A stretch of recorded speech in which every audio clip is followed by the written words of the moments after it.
दर्शकों, आज की यह कहानी सुनने के बाद आपकी जिंदगी बेहद ही आसान हो जाएगी। जिंदगी को कैसे जीना चाहिए और खुशी खुशी कैसे बड़ी से बड़ी सफलता प्राप्त की जा सकती है, इसके पीछे का एक गहरा रहस्य आज मैं आपको एक कहानी के माध्यम से सुनाऊंगा। तो चलिए कहानी की शुरुआत करते हैं।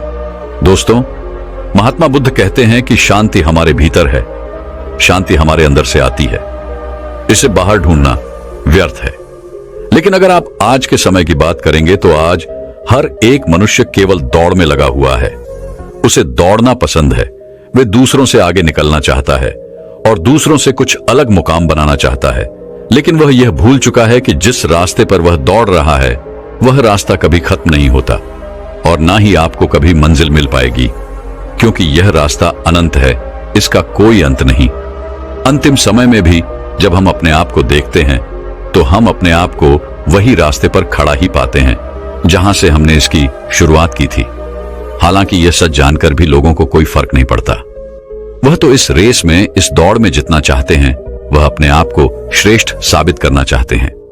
जब कोई उनसे पूछता है कि तुमने अपने जीवन में क्या हासिल किया, तब हम अपना बखान करने से कभी पीछे नहीं हटते। हम इसका जवाब कुछ इस तरह से देते हैं कि हमने अपने जीवन में यह हासिल किया, मैंने अपने जीवन में वह हासिल किया, मैंने इस मुकाम को पाया है, मैंने इतने वर्षों की तपस्या के बाद इस पौधे को हासिल किया है। लेकिन इस बात का असली मतलब केवल वही समझा सकता है जिसने ये सब कुछ पाने के चक्कर में अपने समय को गंवा दिया और अभी भी वह इस दौड़ में दौड़ रहा है, क्योंकि उसे अपनी मंजिल अभी तक नहीं मिली। वह इस अनंत रास्ते की आखिरी छोर तक पहुंचना चाहता है, लेकिन जब वह पीछे मुड़कर देखता है तो वह अपने आप को इस रास्ते पर अकेला खड़ा महसूस कर पाता है। और यही हम सबके साथ भी होगा। हम सब भी इससे बच नहीं सकते, लेकिन जो समय से पहले अपने आप को जान पाते हैं, जो अपने आप को समझ पाते हैं, वह इस अनंत यात्रा को पहले ही देख लेते हैं, समझ जाते हैं।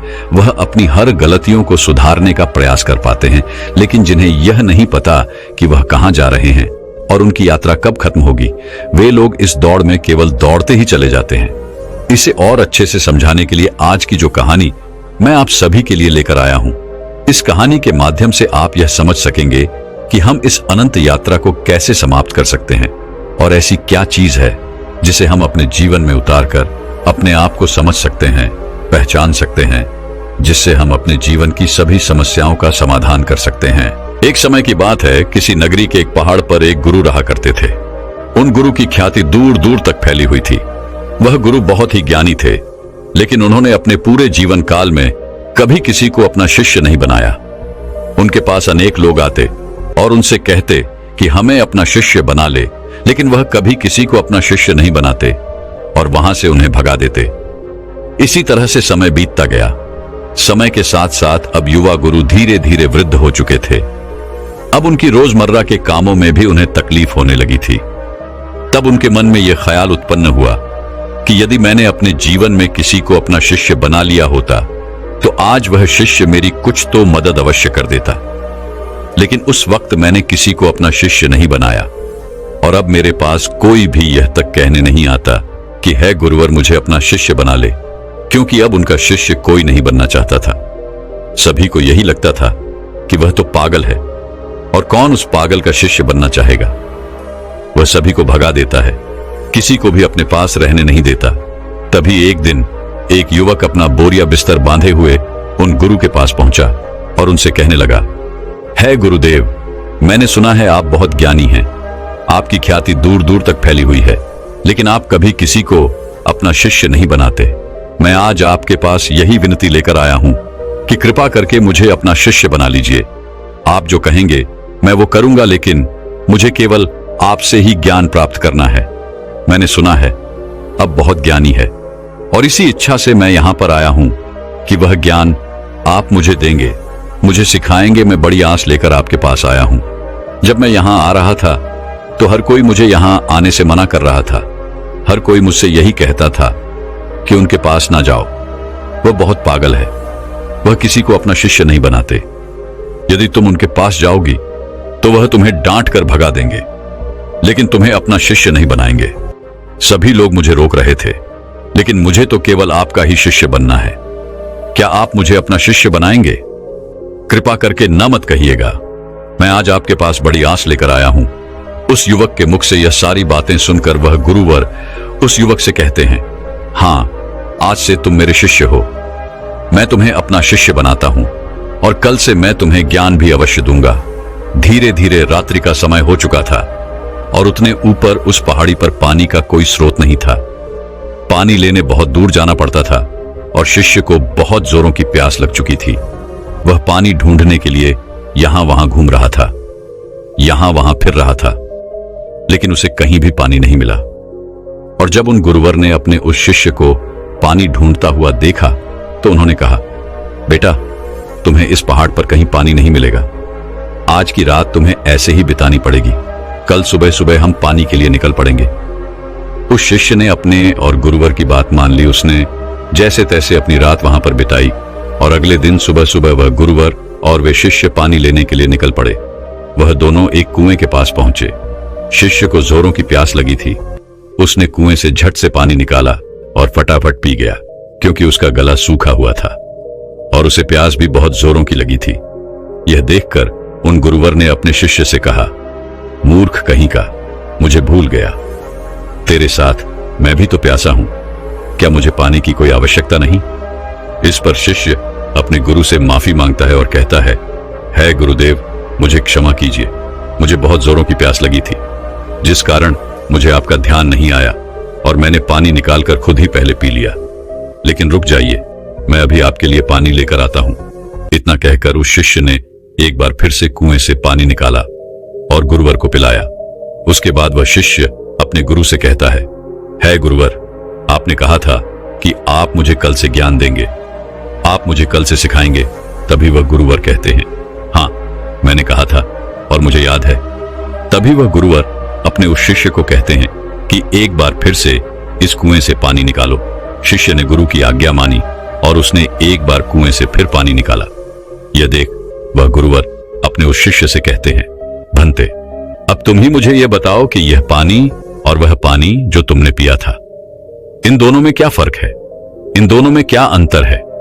शिष्य ने अपने गुरुवर की बात बड़ी ध्यानपूर्वक सुनी और उसके बाद अपने हाथ में लिया हुआ वह पानी वह उसे घूर घूर कर देखने लगा, लेकिन उसे कुछ समझ नहीं आ रहा था। उसने कहा, है गुरुवर, यह पानी और वह पानी, इन दोनों में क्या फर्क है? इसे बताने के लिए तो मुझे वह दोनों पानी एक साथ रखना होगा, लेकिन मैं तो वह पानी पी चुका हूं। अब मैं भला आपको इन दोनों के बीच का अंतर कैसे बता सकता हूं? कहीं आप मुझे मूर्ख तो नहीं बना रहे? क्योंकि पानी तो एक जैसा ही होता है, फिर भला पानी में कैसा भेद? शिष्य की यह बात सुनकर वह गुरु अपने शिष्य को बड़े ही ध्यानपूर्वक तौर से देखते हैं और फिर कहते, भंते, जब मनुष्य के भीतर किसी चीज की प्यास उत्पन्न होती है और वह अत्यंत गहरी होती है, तब मनुष्य उस प्यास को बुझाने के लिए, उसका निवारण करने के लिए अपनी पूरी ऊर्जा, अपनी पूरी ताकत लगा देता है और तब उसे केवल अपने प्यास बुझाने का वह स्रोत नजर आता है, वह वस्तु नजर आती है। इसके अलावा उसके आसपास और भी बहुत कुछ होता है, लेकिन उस पर उसका ध्यान नहीं जाता। जिस प्रकार तुम्हारा गला सूखा हुआ था और तुम्हें जोरों की प्यास लगी थी, तुमने कुएं से पानी निकाला और झट से पी गए। तुम्हें एक पल के लिए यह ख्याल नहीं आया कि साथ ही में तुम्हारे गुरु भी खड़े हैं और उन्हें भी जोरों की प्यास लगी हुई है। जिस प्रकार अभी तुम्हारे हाथ में यह पानी है और तुम्हारे चारों ओर भी बहुत कुछ है, लेकिन पानी भले ही वैसा ही है, इसका रंग, इसका स्वाद बिल्कुल वैसा ही है, लेकिन यह वह पानी नहीं है जिसके लिए तुम्हारे प्राण सूखे जा रहे थे। इसी कारणवश देखो, तुमने अभी भी यह पानी अपने हाथ में ही लिया हुआ है। यदि तुम्हें जोरों की प्यास लगी होती तो तुम इस पानी को भी पी गए होते, बिना किसी इंतजार के। लेकिन अब यह हो सकता है कि तुम इस पानी को फेंक दो या इसे कुएं में वापस डाल दो। इस कुएं में जितना भी पानी है सब एक ही है, सबका रंग, सबका रूप, सबका स्वाद एक ही जैसा है। लेकिन यह तो हमारी मन की स्थिति के कारण हमें यह अलग अलग नजर आता है। अर्थात सब कुछ तुम्हारे भीतर परिवर्तन होता है, बाहर कुछ नहीं। अपने गुरु की यह बात सुनकर शिष्य बहुत खुश हुआ, उसे बड़ी प्रसन्नता हुई। आश्रम से निकलते वक्त वो अपने साथ एक पोटली लेकर निकला था। उस पोटली में उसने लेखनी रखी थी। उसने तुरंत ही वह लेखनी निकाली और गुरु के कहे शब्दों को लिखना शुरू कर दिया। यह देखकर वह गुरुवर अपने उस शिष्य से कहते हैं, भंते, यह तुम क्या कर रहे हो? इसके जवाब में शिष्य अपने गुरुवर से कहता है गुरुवर, आपने जो कुछ भी कहा मैं उसे भूलना नहीं चाहता। यह सब मुझे सीखना है, मुझे याद करना है, जिस कारण मैं इसे लिख रहा हूं, और बाद में मैं इसे याद भी कर लूंगा। तभी तो मैं ज्ञानी बन पाऊंगा, तभी तो मैं लोगों को ज्ञान बांट सकूंगा। अन्यथा यदि मैं ही आपकी बातों को भूल गया, अपने जीवन में उसे नहीं उतार पाया, तो फिर मेरा यहां पर आना व्यर्थ हो जाएगा। गुरु ने अपने उस शिष्य की सारी बातें ध्यानपूर्वक सुनी और उसके बाद वह अपने शिष्य से कहते हैं, भंते, ये सब तो ठीक है, लेकिन अब चलो, आश्रम चलने का वक्त हो चुका है और फिर हमें अभी भिक्षाटन के लिए भी तो जाना है।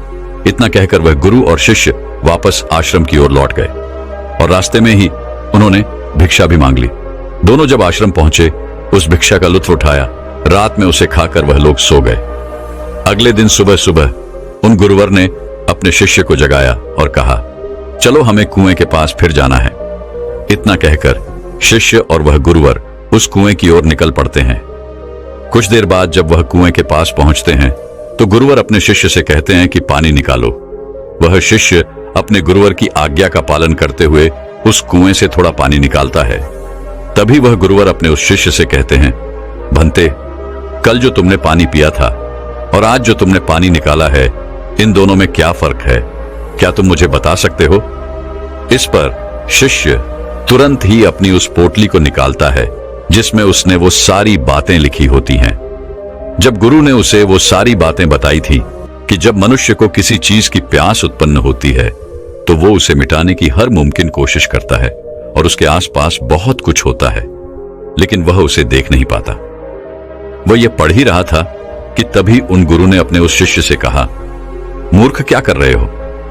वह शिष्य कहता है गुरुवर, जैसा कि आपने मुझे बताया था, मैं उसी ज्ञान को दोहरा रहा था और आपको आपके सवाल का जवाब देने का प्रयास कर रहा था।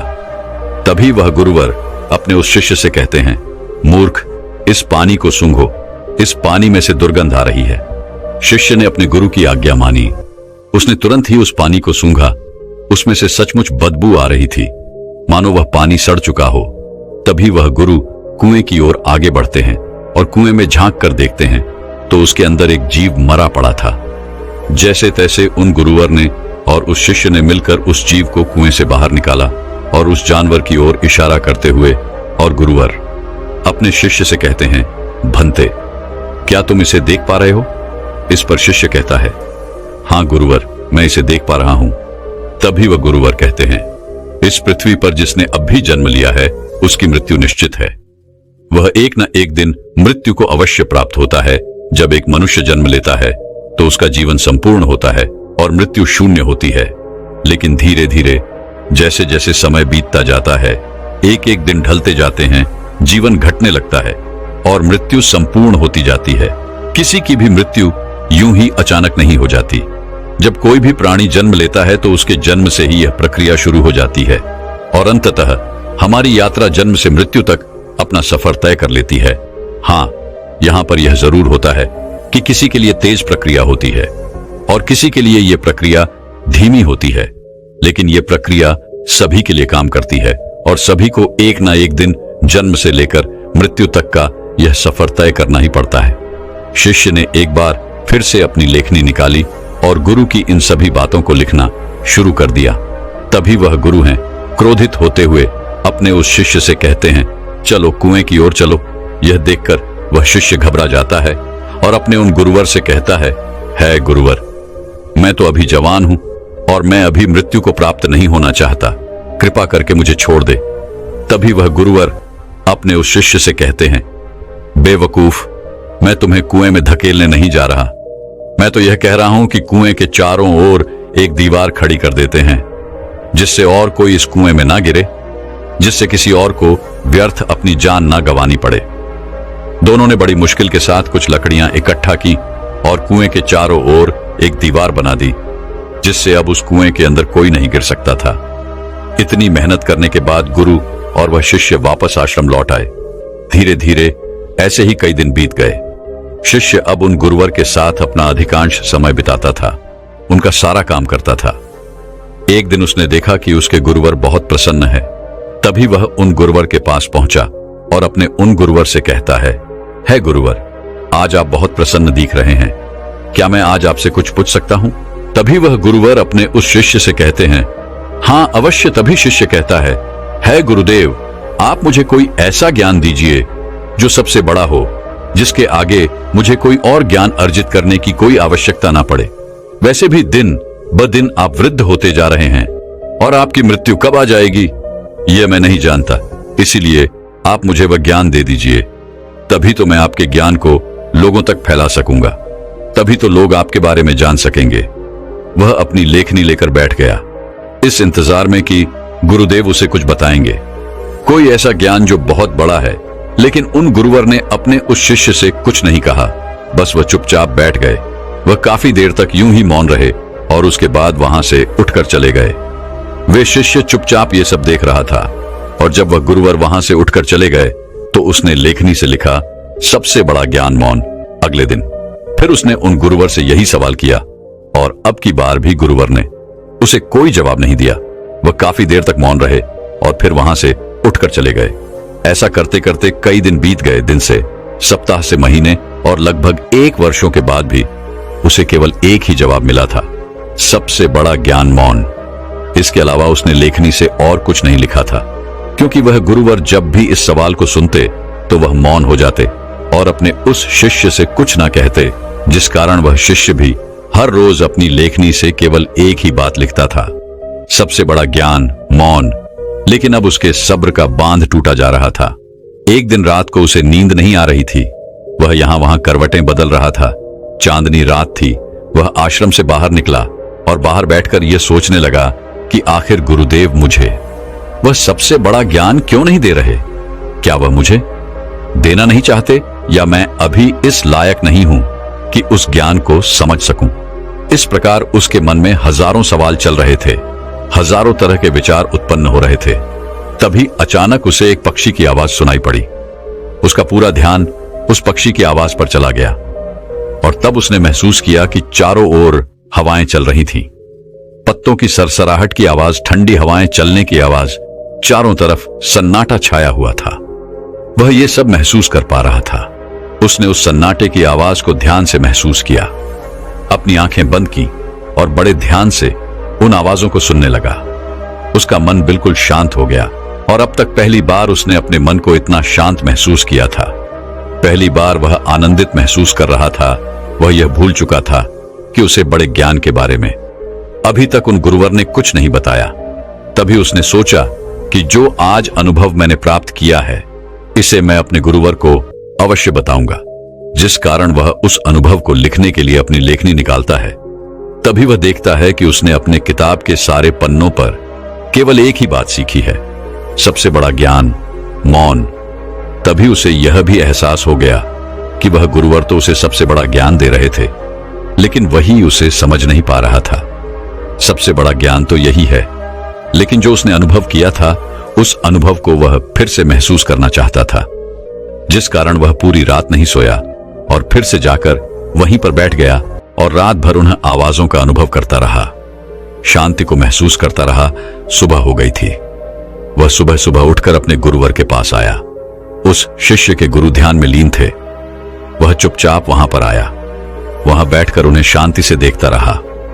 जब उन गुरुवर ने अपनी आंखें खोली तो अपने उस शिष्य को अपने सामने पाया और वो उसे देखते ही ये समझ चुके थे कि इसे मौन मिल चुका है, इसने शांति का एहसास कर लिया है। गुरु ने अपने शिष्य से कहा, भंते, मौन कोई ज्ञान नहीं है, मौन ज्ञान का आधार है और यह हमें वह दिखाने में सक्षम है जिसे हम अपनी आंखों से नहीं देख पाते। बाहर चाहे कितना भी शोर हो, चाहे कितनी भी भीड़ हो, लेकिन भीतर मौन होना ही चाहिए। अपने गुरुवर के मुख से यह बात सुनकर उसने अपनी लेखनी और अपनी पुस्तक गुरु के चरणों में रख दी और उसके बाद से उसने कभी कुछ नहीं लिखा। उसने केवल वो सारी बातें महसूस की और धीरे धीरे एक दिन उसने असली ज्ञान को प्राप्त कर लिया। दोस्तों, हम भी अपने जीवन में जन्म से लेकर अपने अंतिम समय तक कुछ ना कुछ इकट्ठा करने में लगे रहते हैं। जितना कर सकते हैं उतना तो करते ही हैं, लेकिन उसके बावजूद भी हम और अधिक पाना चाहते हैं। हम और अधिक इकट्ठा करना चाहते हैं, जिससे हमारे मन में हमेशा एक अशांति रहती है, जिससे हमारा मन हमेशा विचलित होता रहता है और हम कभी भी एक लक्ष्य की ओर आगे नहीं बढ़ पाते। लेकिन इसके बावजूद भी हम कभी भी अपने आप को एक पल के लिए शांत नहीं होने देना चाहते। एक काम से दूसरा काम, दूसरे से तीसरा, तीसरे से चौथा, इसी प्रकार हम अपना पूरा जीवन यूं ही गंवा देते हैं। लेकिन हम कभी भी एक पल के लिए मौन नहीं रहते। इसी कारणवश हम जीवन भर केवल भागते रहते हैं, लेकिन अपने भीतर की उस शांति का अनुभव कभी नहीं कर पाते, जिस कारण हम सब कुछ प्राप्त करके भी कुछ नहीं प्राप्त कर पाते। हमारा जीवन पूरी तरह से व्यस्त हो जाता है। इसलिए दोस्तों, अगर आप भी अपने जीवन में भागते भागते थक चुके हैं, तो एक पल के लिए मौन धारण करें, क्योंकि वह आपको वह ऊर्जा प्रदान करेगा जिससे आप अपने जीवन में एक सही दिशा प्राप्त कर सकेंगे। अपने भीतर झांकने का प्रयास करें। हम में से अधिकांश लोग मौन का व्रत तो अवश्य रखते होंगे, लेकिन केवल यह ऊपरी तौर पर होता है और भीतर की ओर हमारा मन बिल्कुल अशांत रहता है। हमें किसी चीज में चैन नहीं मिलता। हम केवल यहां वहां भागते रहना चाहते हैं, कुछ ना कुछ इकट्ठा करना चाहते हैं, जिससे हमें कभी भी शांति नहीं मिल पाती और हम यूं ही इस जीवन के भाग दौड़ में लगे रह जाते हैं। अब आप में से कई लोग यह कहेंगे कि मौन कैसे प्राप्त करें, कैसे हम अपने भीतर की ओर जाके, कैसे हम अपने मन को शांत करें। तो इसका एक बहुत ही सीधा और सरल उपाय है, ध्यान।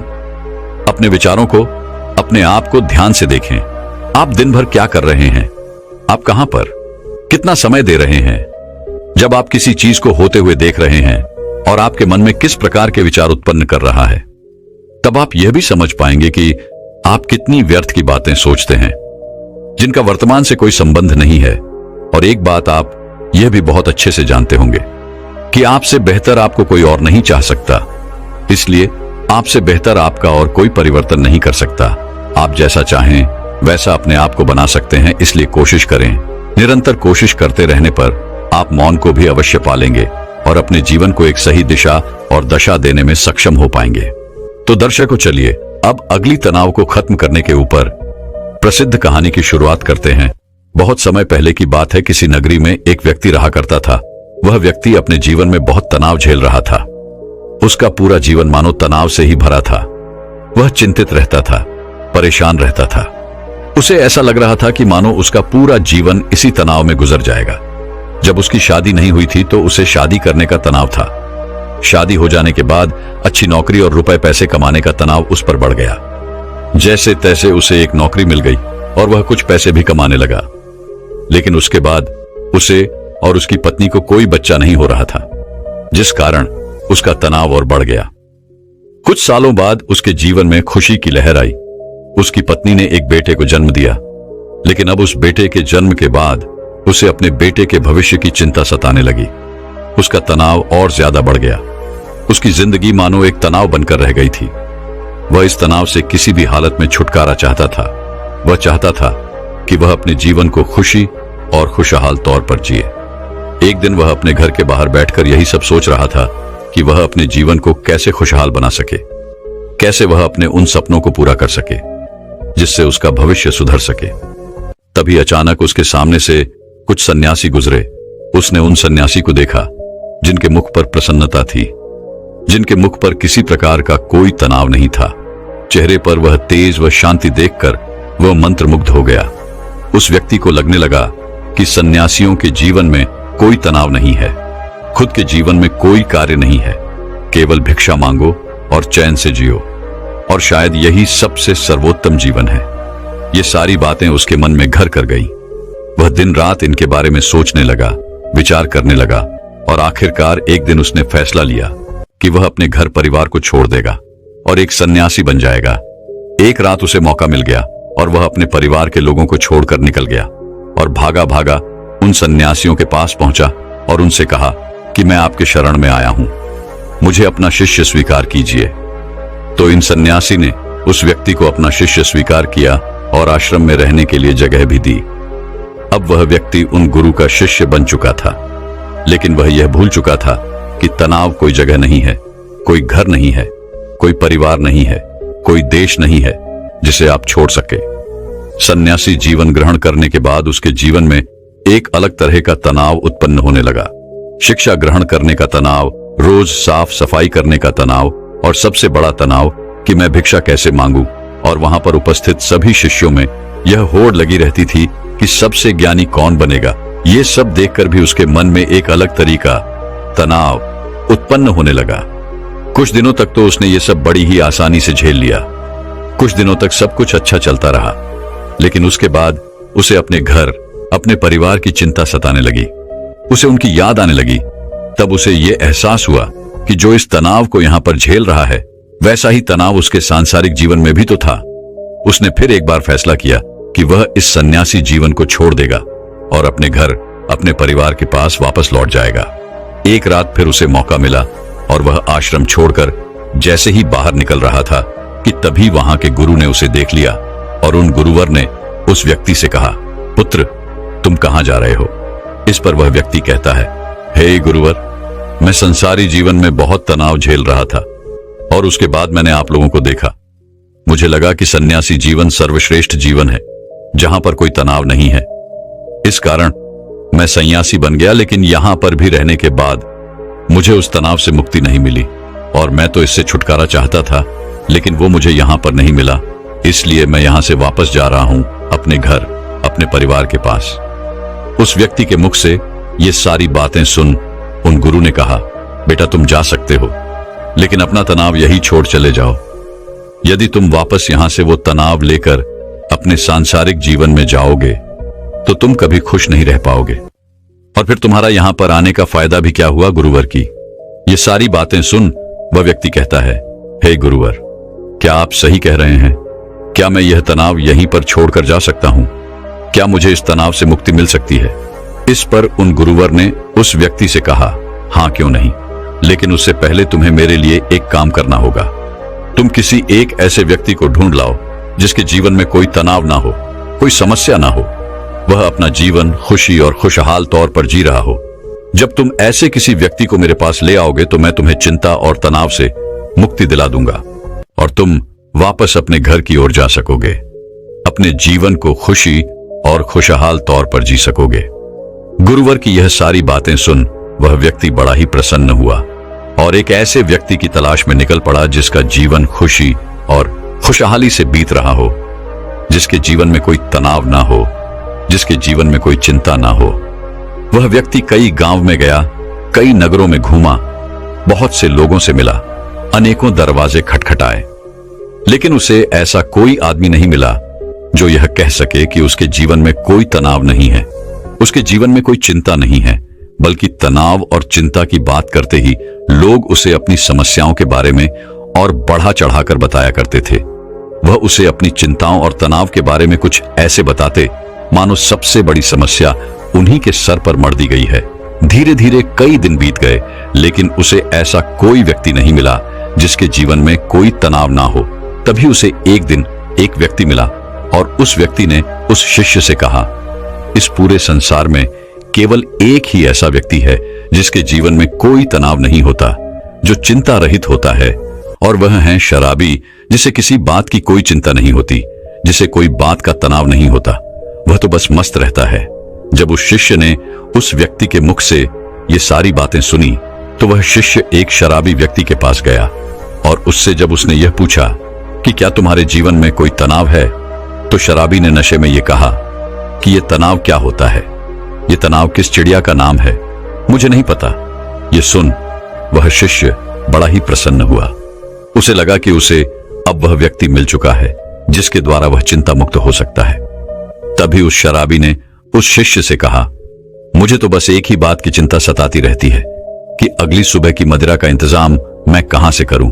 मेरे पास जो धन था वो तो मैंने खर्च कर दिया, मेरी पत्नी के पास जो धन था वो मैंने उससे छीन लिया, अब मेरे पास कोई धन नहीं बचा। क्या तुम्हारे पास कोई धन है?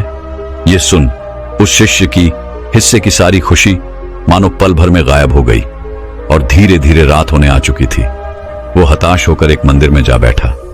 तभी वहां पर एक छोटा सा लड़का आया और उस लड़के ने उस शिष्य से कहा, हे गुरुवर, मुझे जोरों की भूख लगी है, क्या आपके पास खाने के लिए कुछ है? इस पर वह शिष्य कहता है, इतने छोटे से बालक को चिंता सता रही है तो बड़े होकर तुम्हारा क्या हाल होगा। इस पर उस छोटे से लड़के ने कहा, हे गुरु है, ये चिंता या तनाव नहीं है, ये तो भूख है। मुझे जोरों की भूख लगी हुई है।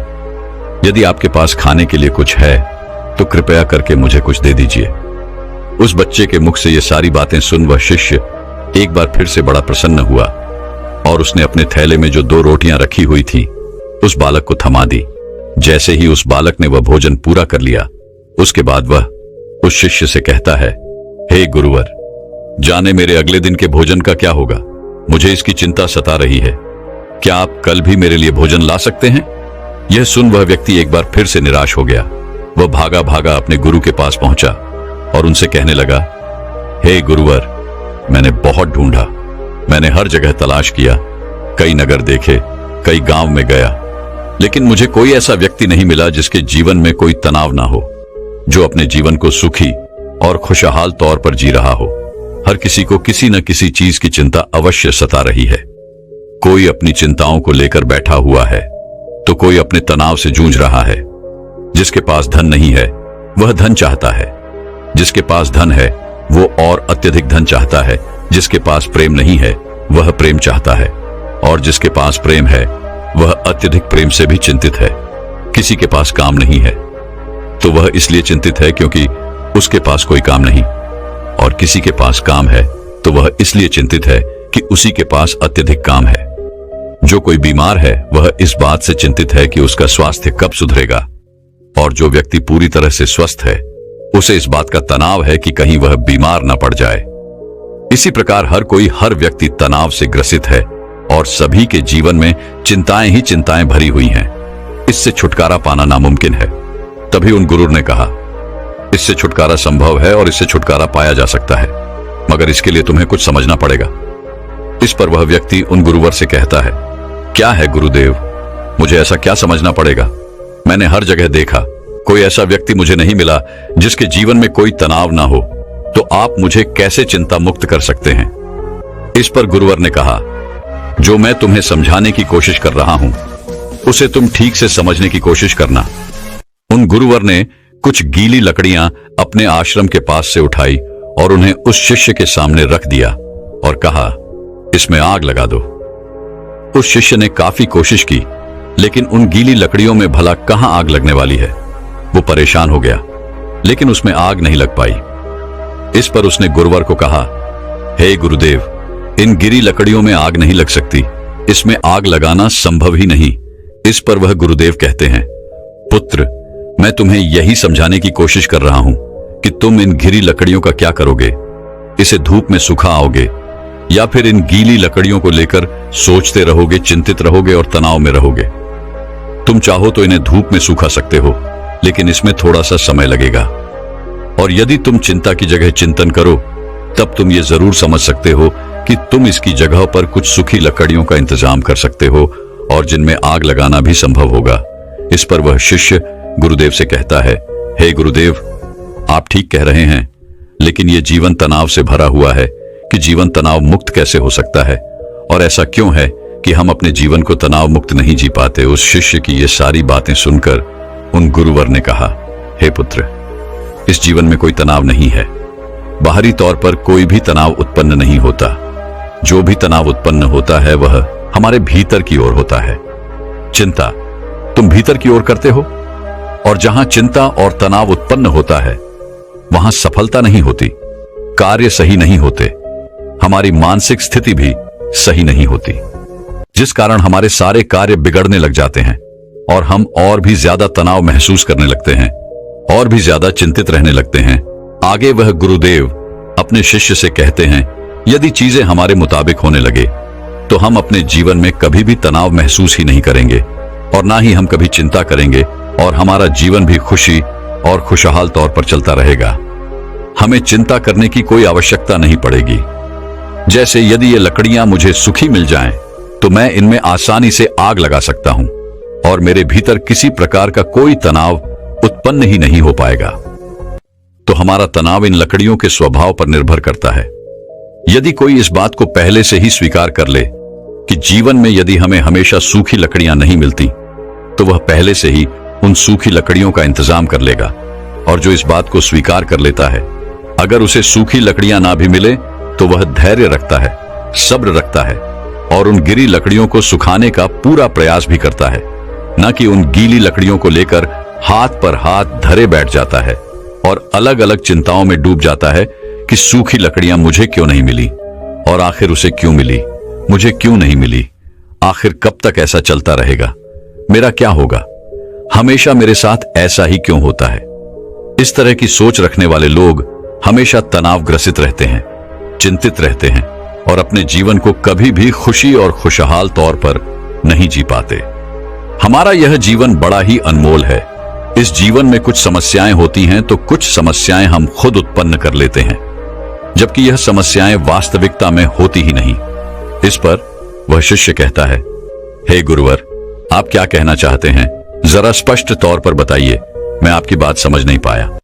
तभी वह गुरु कहते हैं, अच्छा मुझे यह बताओ, तुम अपने परिवार को छोड़कर यहां पर सन्यासी बनने क्यों आए थे। शिष्य ने कहा, गुरुवर, मेरे जीवन में बहुत तनाव था। इसका जवाब देते हुए गुरु ने कहा, तो क्या इस जीवन में कोई तनाव नहीं है।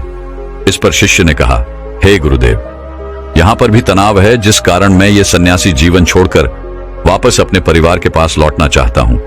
तभी गुरुवर ने कहा, अगर तुम्हारे भीतर हर कार्य को लेकर यही भाव उत्पन्न होता रहेगा कि मैं यह कैसे करूंगा, यह मुझसे होगा या नहीं होगा, या फिर मैं यह कर पाऊंगा या नहीं, मैं इन चीजों का सामना कैसे करूंगा, मैं चाहता हूं लेकिन यह मुझसे नहीं होता, और मेरे साथ ऐसा ही क्यों होता है, ऐसा ना होकर वैसा हो जाए, मुझे कोई देख ही ना पाए, मैं छुप जाऊं, किसी का मेरे ऊपर ध्यान ही ना जाए, अब मेरा क्या होगा, और मैं ये कहां पर आकर फंस गया। ये सारे भाव तुम्हारे मन के हैं।